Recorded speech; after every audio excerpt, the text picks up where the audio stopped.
Hoje, o candidato do Podemos à presidência da República, Álvaro Dias. Formado em História, Álvaro Dias foi vereador, deputado estadual, deputado federal e governador do Paraná. Está no 4º mandato como senador. Álvaro, boa tarde. Muito obrigada pela sua presença aqui na Rádio Super Notícia. Boa tarde. Um prazer enorme estar de volta a Minas Gerais, a Belo Horizonte. Já estive hoje no Triângulo Mineiro, em Uberlândia, mais precisamente Uberlândia, e aí conferindo exatamente essa diversidade regional, não é? As contradições regionais de Minas Gerais, o estado síntese do Brasil, não é? Com todas as peculiaridades do país. Todos os Brasis, né, vivendo em Minas Gerais, um estado síntese, portanto, muito importante na construção da nacionalidade, e é fundamental estar sempre por aqui, e nós estamos sempre por aqui, exatamente aí comandados pelo Vitório Medioli, que é o presidente estadual do nosso partido, o grande prefeito de Betim, que organiza a nossa campanha no estado e que conduz, lidera o nosso processo eleitoral aqui em Minas Gerais. Bom, eu quero dar boa tarde também ao editor de política do jornal O Tempo, Ricardo Correia, que participa também dessa entrevista com a gente. Ricardo, boa tarde. Boa tarde, Lenice. Boa tarde, senador. Seja bem-vindo aí mais uma vez a Minas Gerais. E eu espero contribuir de alguma forma com as perguntas para que a gente esclareça algumas questões sobre o Brasil e Minas Gerais. Exatamente. Bom, senador, eu começo com a questão da reforma trabalhista, que o senhor tem pregado aí uma nova reforma trabalhista. E em que ela vai, como vai ser a proposta e que ela pode contribuir para gerar realmente empregos para essa multidão de desempregados que temos atualmente no Brasil? O foco deve ser sempre gerar empregos, né? Esse é o drama maior do povo brasileiro, do trabalhador brasileiro. Milhões de desempregados nesse país, jogados à própria sorte, sem oportunidades. Porque o Brasil se tornou um país das desigualdades sociais, porque não possibilita sermos iguais perante a lei com igualdade de oportunidades. A desigualdade de oportunidades é que promove a desigualdade social, e na esteira da desigualdade social, o desemprego é o drama maior. Mas só tem assim, um volume de empregos que quer gerar, que espera gerar nos próximos Exatamente. anos? Nós temos uma multidão de desempregados, e a nossa proposta no plano de metas é a geração de 10 milhões de empregos nos 4 anos, com o país crescendo em média 5% ao ano, e alcançando um investimento em torno de 22% do produto interno bruto em setores essenciais, como educação, saúde, tecnologia, pesquisa, inovação, infraestrutura, enfim, os setores essenciais para o desenvolvimento econômico focado no indivíduo como valor maior da sociedade, e buscando elevar os índices de produtividade exatamente para aumentar a renda do cidadão brasileiro. Então, trata-se de organizar a família, organizar a economia e organizar a política. Veja que desafio incrível nós temos pela frente. E eu digo sempre, as promessas de campanha se constituem blá, blá, blá, se nós não assumirmos o compromisso do rompimento com esse sistema corrupto e incompetente que é a causa dos problemas que nós estamos vivendo. E certamente, se você indagar como vamos gerar esses empregos, aí nós teremos que fazer uma conferência. Tá muito complicado, não é? Exatamente, teremos que... A reforma trabalhista, esse é a alma da sua indagação, o objetivo maior da sua indagação. A reforma trabalhista promoveu o avanço. E qualquer reforma tem que ter por objetivo estimular o investimento gerador de empregos. É por isso que se diz que o melhor programa social é o emprego, e para acabar com a miséria, com a pobreza, a melhor forma é valorizar quem produz e quem trabalha. Então, a legislação trabalhista tem que ter esta ideia fundamental. E nós tivemos a oportunidade de melhorar esta reforma trabalhista no Senado. No entanto, o governo Temer não nos permitiu. Tínhamos lá 600 emendas para melhorar a proposta. E o governo não permitiu a aprovação de nenhuma delas. Então, nós não podemos deixar de considerar que há uma injustiça com a mulher. Quando você obriga a mulher gestante a trabalhar em local insalubre. Há questões referentes ao trabalho intermitente que devem ser equacionadas de forma mais competente. E também em relação à terceirização. Por isso eu digo, nós não vamos revogar a reforma feita, porque ela foi um avanço, ela trouxe certamente melhoria, reduziu a judicialização, né, nós temos hoje um número menor de ações trabalhistas, mas nós precisamos avançar mais, nós precisamos melhorar. Então, nós não vamos revogar a reforma feita, nós vamos melhorar a reforma feita. Agora, senador, além da reforma trabalhista, o senhor tem falado muito da necessidade de uma reforma tributária, ou uma reforma fiscal, vamos dizer assim. Isso sempre que se fala disso, se esbarra ou no problema da arrecadação, que ninguém quer perder, né, seja o governo federal, ou os estados, que às vezes a reforma é feita de uma forma que os estados acabam perdendo. Qual que é a proposta do senhor nessa área e como vencer essas resistências que sempre acontecem? Olha, sabe por que não fizemos reforma até hoje, reforma tributária? Porque os governos são muito oportunistas e imediatistas. Eles imaginam que, reduzindo a carga tributária, perderão receita. E estão equivocados. Nós temos exemplos de sobra que, reduzindo a carga tributária, você aumenta a receita. No Paraná, quando eu fui governador, eu tenho um exemplo bem singelo, né? Nós tínhamos grande sonegação na área da carne. E cobrávamos 17% de ICMS. Aí nós reduzimos para 7%, e com isso nós tivemos um aumento de receita na área de 300%. Veja a diferença.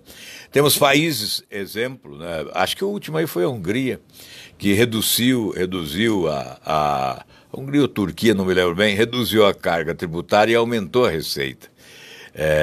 A roda da economia passa a girar com mais força e nós vamos simplificar o modelo tributário com a redução do número de impostos. Vamos eliminar 6 impostos e substituí-los por um único imposto, que será o imposto de bens e serviços, tributando mais na renda do que no consumo. Desta forma, nós vamos beneficiar as camadas mais pobres da população, que hoje pagam impostos. A metade dos impostos hoje, cerca de 50%, está exatamente no consumo, onde está exatamente a camada mais pobre da população que consome. Por isso, o modelo tributário progressivo é aquele que vai tributar mais na renda e menos no consumo, porque desta forma, quem ganha mais vai pagar mais, quem ganha menos vai pagar menos. E nós vamos estabelecer algumas isenções. Por exemplo, até R$5.000 por mês de salário não se pagará imposto de renda. Estarão isentos do imposto de renda os assalariados que ganham até R$5.000 por mês. São quantos no Brasil? São 8 milhões de brasileiros. Isso significaria o que de receita? Um pouco mais de 1 bilhão e 500 milhões de reais. Isto retorna exatamente porque, ao invés de pagar o imposto de renda, ele vai consumir um pouco mais, vai melhorar o desempenho do comércio, porque são 8 milhões gastando um pouco mais, 8 milhões de brasileiros gastando um pouco mais. Então, o governo recupera a perda inicial por intermédio de outros tributos que compensarão a ausência daquele primeiro, seja o imposto de renda. Então, nós vamos isentar também os medicamentos genéricos, que atendem especialmente a camada mais pobre também da população, os aposentados e os trabalhadores. Esta isenção também é calculada, porque com a reforma do modelo tributário, o governo vai arrecadar mais. Então, certamente, esta renúncia de receita será compensada com incremento de receita em função dos resultados da reforma tributária.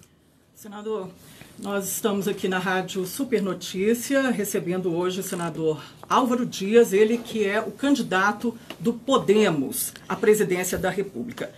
O senhor abriu mão do auxílio moradia, da verba indenizatória de R$15 mil mensais, além da aposentadoria de ex-governador do Paraná. É autor da proposta que acaba com foro privilegiado para políticos. Como vai ser possível manter o Congresso aliado, sendo que o senhor quer acabar com privilégios? Exatamente. Mais do que acabar com privilégios, nós queremos reduzir o tamanho do Congresso, né? Diminuir o número de senadores, ao invés de 3 senadores por estado, 2, reduzir o número de deputados federais e, proporcionalmente, estaduais e vereadores. Os políticos precisam entender que o país afundou, que a casa caiu, e que nós precisamos da reconstrução. E só podemos reconstruir renunciando a privilégios. Eu abdiquei dos meus privilégios todos, como político, exatamente para ter autoridade. E olha, sinceramente, não fiz isso para ganhar votos. Eu fiz isso para sentir-me bem, para ficar com a minha consciência tranquila. Porque eu acho que quem está na política não veio para a política para se enriquecer. Certamente quem está na política por vocação não pensa em melhorar o seu desempenho financeiro, aumentar a sua conta bancária, fazer crescer o seu patrimônio. Quem está na política por vocação quer ter outro patrimônio, que é o patrimônio da ética, do respeito, da confiança da população. Então, abrindo mão durante 27 anos da aposentadoria de ex-governador, eu deixo de ter na minha conta bancária R$10 milhões, mas eu espero ter o respeito das pessoas. E o dia que eu não tiver o respeito das pessoas, eu vou embora da política, porque eu me sinto desconfortável. Eu acho que nós temos que ter vergonha na cara. Uma vez, num debate, o Mário Covas disse para um adversário que com ele debatia: eu só tenho uma cara, mas se eu tivesse 3, as 3 teriam vergonha. E você tem só uma e não tem vergonha. Senador. Portanto, eu creio que isso é fundamental para o político bem-intencionado, o político que quer respeitar esse cidadão que está sofrendo, desempregado. O cidadão, olha, eu estava andando lá no calçadão de Osasco e aproximou um cidadão pobre. Ele me diz: olha, esse país é muito injusto. O meu vizinho tem 3 televisores, eu queria ter um só. O outro vizinho tem 3 geladeiras, eu queria ter uma só. E o outro que tem 1.000 metros quadrados de terreno para construir uma mansão, eu queria ter só 50 metros de terreno para construir a minha casinha. Então esse é um país injusto, de contrastes gritantes. E é isso que nos motiva numa campanha presidencial. Se não fosse por isso, eu não seria candidato. Senador, agora, a questão da reforma da Previdência, que o governo Temer tentou votar, aprovar, e teve muita polêmica, muita falta de informação, muita falta de diálogo com a população. Qual é a reforma da Previdência que o senhor quer? Pois não. Que o senhor propõe? Essa é uma reforma fundamental, né? Porque nós temos um déficit público enorme, né? E a cada ano aumenta, o buraco aumenta. Então nós temos que fazer o chamado ajuste fiscal, que é o equilíbrio das contas públicas, e nós já temos a nossa proposta para zerar o déficit primário no primeiro ano, que é a aplicação de um limitador emergencial de despesas em torno de 10% não linear, como fez Angela Merkel na Alemanha. E esse corte de despesas na Alemanha correspondeu a 3% do PIB. Nós precisamos de 2,5% do nosso PIB de corte para eliminar o déficit no primeiro ano. E no segundo ano nós faríamos o ajuste estrutural, que seria, partindo do orçamento base zero, calcularmos todas as despesas de todas as áreas do governo, e eliminarmos o desperdício. Eu que já fui governador, tenho certeza que o Vitório, que é prefeito, sabe disso, nós temos desperdício de mais de 10% em cada área da administração pública. Então, se nós eliminamos 10% de despesa no primeiro ano e mais 10% de despesa já no segundo ano, nós passamos a ter um governo com superávit, com dinheiro para investir. Agora, nesse contexto vem a reforma da Previdência, que é fundamental, porque a Previdência e a folha de salários consome 65% de tudo que o governo tem no seu caixa. E como nós vamos fazer essa reforma da Previdência? Contra o trabalhador? Contra o trabalhador? Não. A favor do trabalhador. Botando a mão no bolso do aposentado? Não. Colocando dinheiro no bolso do aposentado. E como faríamos isso?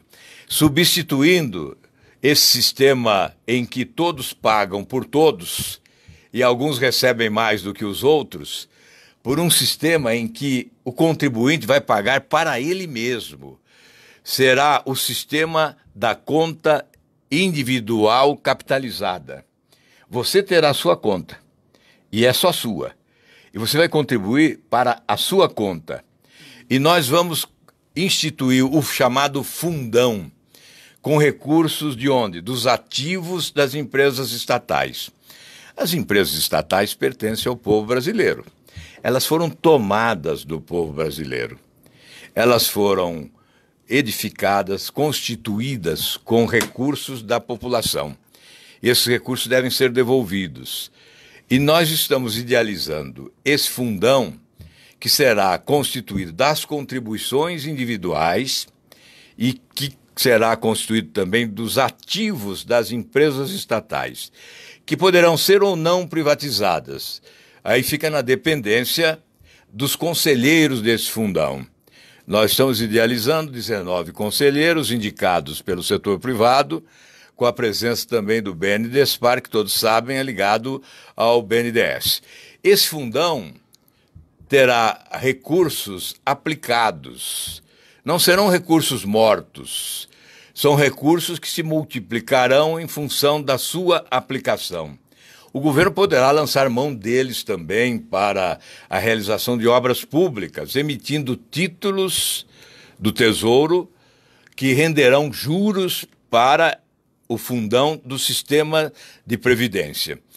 Desta forma, nós vamos assegurar um futuro melhor para todas as pessoas que contribuírem. Eventualmente, se um cidadão quiser contribuir um pouco mais, ele poderá contribuir um pouco mais, além dos 8% a 11% que você pode estabelecer como percentual, porque aí passa a ser realmente um plano de aposentadoria privado, né, que o cidadão passa a ter. E o atual sistema continua vigorando, mas com a possibilidade de o interessado migrar para esse novo sistema. Eu imagino que muitos desejarão fazer essa migração. Agora, falando um pouco de educação, eu sei que o senhor se debruçou muito sobre o tema nas discussões do Plano Nacional de Educação, né? O que pode se esperar, né, nessa área de educação, principalmente para resolver essa diferença que às vezes as pessoas percebem nos níveis, né, de educação no Brasil? Às vezes o negócio funciona num certo nível e no nível adiante não funciona mais. Olha, eu acho que o grande problema está no início. O problema começa ao nascer, quando a criança nasce, aí começa o problema. Porque os nossos governos investem muito pouco na educação infantil, e quando eu falo em educação infantil, não é apenas sala de aula, não é apenas instrução, é formação que passa por educação, passa por alimentação, saúde e segurança. É a fase da vida mais importante. A falta de proteínas nesta fase da vida provoca a debilidade mental. A ausência de boa formação impede o cidadão, impede o ser humano de alcançar na sua plenitude as potencialidades que pode alcançar. Então é nesta fase que se faz o grande investimento. R$1 investido de 0 a 6 anos corresponde a um retorno de 12, 13 reais, segundo o Prêmio Nobel de Economia, James Heckman, que é um sueco. Certamente nós vamos investir nessa fase porque vamos reduzir violência, índice de corrupção, melhorar a qualidade, não só o desempenho escolar, né, em todo o itinerário percorrido, mas vamos melhorar seguramente a qualidade do emprego e do salário. Vamos influir no desenvolvimento econômico e nos índices de produtividade do país. Certamente influenciará no produto interno bruto. Esse investimento, portanto, não há investimento mais adequado do que este. Por isso nós falamos em creches, né? Falamos em criar 4 milhões de matrículas em creches. E vamos usar o cheque creche para que a mãe, a dona de casa, possa escolher onde ela quer colocar o filho. Numa creche pública, administrada pelo município, construída pelo município, ou até mesmo numa creche privada. Ela vai escolher porque nós vamos instituir esse cheque creche. É fundamental isso em matéria de educação. Depois vem o ensino fundamental, obviamente, com ensino integral, foco no ensino técnico. Nós cogitamos de criar 500 escolas educacionais de formação para o trabalho, que é a preparação do jovem para o primeiro emprego.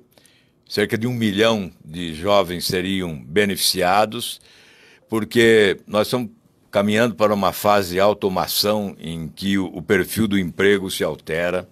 Aí seriam cursos técnicos também, exato, senador? Tem que haver essa preparação em função dos avanços tecnológicos, os startups, esses avanços da informática, digitais. Nos Estados Unidos, hoje, 34% dos trabalhadores já fazem um trabalho de bico, não é? de eventual, em razão exatamente do avanço tecnológico. Nós temos que estar preparados. Na Europa, da mesma forma, um percentual elevado já dos empregos exige essa qualificação técnica. Então, nós temos que, no Brasil, preparar mão de obra qualificada tecnicamente. O senador Álvaro Dias, ele que é o candidato do Podemos à presidência da República, e nós temos essa questão que o senhor até já comentou aí das desigualdades no Brasil. Em Minas Gerais, a gente tem esse problema, esse grande problema aqui, que são várias regiões e com vários problemas de desigualdade. O que o senhor vai fazer para acabar com essa desigualdade, principalmente em Minas, onde o IDH da região norte é de 20% da região sul? Como eu disse antes, tudo começa no nascimento do ser humano. Então, esse investimento durante os anos da primeira infância, dessa faixa etária de 0 a 6 anos, é essencial. Mas, obviamente, nós temos que trabalhar para produzir oportunidades. O cidadão só quer oportunidade. Hoje, lá em Uberlândia, chegou um cidadão que mora na rua. Ele não tem emprego e não tem casa. E ele disse, não fale em pobreza. Não existe pobreza, ele falou. Existe falta de oportunidade. E ele tem razão. Ele disse, olha, se você trouxer um trator aqui, eu monto esse trator e levanto aquela estaca que está ali. Eu sei fazer qualquer coisa, mas eu não tenho oportunidade. Eu estou morando na rua, eu estou no chão, eu estou sem salário, eu estou sem moradia. Eu fiquei impressionado, eu aprendi com ele. Não vou falar mais em pobreza quando me dirigir ao pobre. Eu vou me referir à ausência de oportunidade. Ofereça oportunidade ao pobre e ele não se considerará mais pobre, porque ele estará exercitando a cidadania na sua plenitude. Eu defendo o Bolsa Família em razão da pobreza que há no Brasil. 52 milhões abaixo da linha da pobreza. Agora, que Bolsa Família é essa que eu quero? Eu não quero Bolsa Família. Eu quero Bolsa Cidadão. valorizando o indivíduo como cidadão. O Bolsa Cidadão como investimento e não como despesa. Mas como seria essa nova Bolsa Família, senador? Ele vai preparar o cidadão, aí vem esse vínculo, né, com os programas de qualificação de mão de obra, sob a responsabilidade do governo, e eles terão preferência para essa qualificação, é claro, usando também o Sistema S, SESC, SENAC, para a qualificação dos trabalhadores, preparando-os para inserção no mercado de trabalho, para que ele possa sair do Bolsa Cidadão ou Bolsa Família, como queiram, e ingressar no mercado de trabalho com carteira assinada. Mas nós pretendemos manter essa bolsa durante 2 anos depois dele assinar a carteira de trabalho, para ele ter segurança de que, se o emprego não der certo, ele não passará fome. Ele estará garantido com aqueles valores que recebia antes. Então, além de receber o salário com carteira assinada, durante 2 anos ele receberá os mesmos valores que recebia antes do chamado Bolsa Família. Então é isso que nós pretendemos fazer. É evidente que, se o cidadão conseguir uma carteira de trabalho assinada, jamais ele vai voltar atrás. Ele quer ir adiante, ele quer melhorar de vida, ele quer crescer, não é? Então, ele se sentirá um cidadão mais qualificado e certamente terá orgulho de poder trabalhar e sustentar a sua família. Então, é desta forma que nós pretendemos administrar o Bolsa e não como administram atualmente. Vocês viram há poucos dias o Ministério Público denunciando que 2 bilhões e 500 milhões de reais foram desviados do Bolsa Família, atendendo a mais de 500 mil servidores públicos, certamente aqueles que carregam a bandeira, aquela placa que vão atrás aí pedindo para soltar o condenado, que é inelegível, que é político preso e não preso político. Certamente estes é que fazem esse apelo, porque estavam desviando recursos do Bolsa Família. Isso é uma vergonha.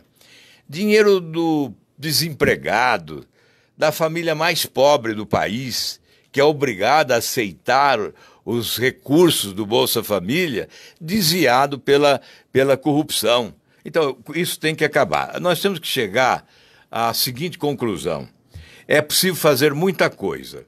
Não vamos dizer que nunca fizeram nada. Já fizeram. Agora, poderiam ter feito mais. Mas poderiam ter feito sem roubar. Fizeram e roubaram. Roubaram muito, roubaram demais. Nós temos que fazer muito mais do que fizeram, sem roubar, sem deixar roubar e colocando na cadeia quem rouba. Deve ser assim e será assim.